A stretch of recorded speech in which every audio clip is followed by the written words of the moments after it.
Hi and welcome to the Fabric Studio. Today we're going to take a look at our family tree library. Now there's a couple of different ways to make family trees, and today we're going to concentrate on using a photo image as our background. So I've selected our summer tree, and just to give you an example of what we're making, we're going to take this tree and turn it into a family tree.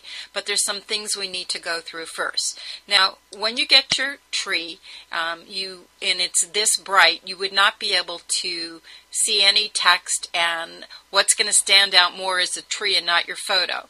So when you go to your layer box, we're going to use our opacity tool, and you click on the very bottom where it says you have a little hand down there, and it's going to bring up layer properties, and you're going to make sure you're on your background layer, and you're going to slide your opacity tool so your tree really starts to fade out. That way if you want to add text, you'll be able to see it over the tree, and it will be visible. So let's take a look at what we're going to be putting together today.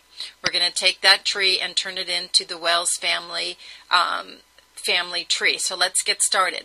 One of the first things you need to do is, if you're going to use a frame, is pick out your frames. And today we're going to take a look at framing two different photos, a square and an oval frame. So let's bring up one of our photographs. First we're going to take this image and turn it into a square frame. You're going to be doing a lot of scanning and cropping your old photos within the program. And in this case, I'm going to take my photo and crop it. Now I took my frames, and they are rather large, so I resized them from the beginning.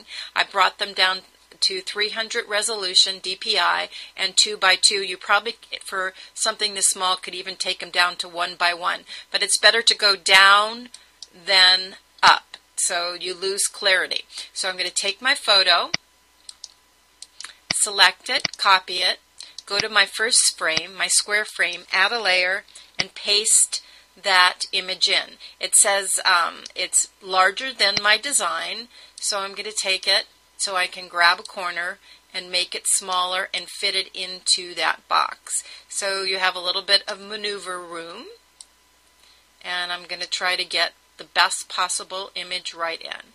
Now with the square frame, you can simply, once you're finished, you can take the arrow button on the layer box and move it down, and it's perfectly in tune now.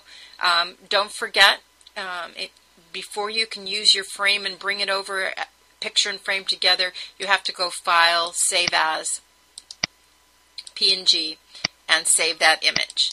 Now I've already saved it once, so it's just asking me if I want to replace it. Now let's take a look at the oval frame. We're going to go back to the picture, and I'm just going to use Control Z to bring the picture back to a cropped image, and I'm going to take my oval crop this time, go above the bride's head, and drag it over her face. And then I'm going to use my crop tool. This time I'm going to select the oval, copy it, go to my oval frame, and paste it in. Again, I'm going to center it and then drag down the corner. This time it's a lot smaller.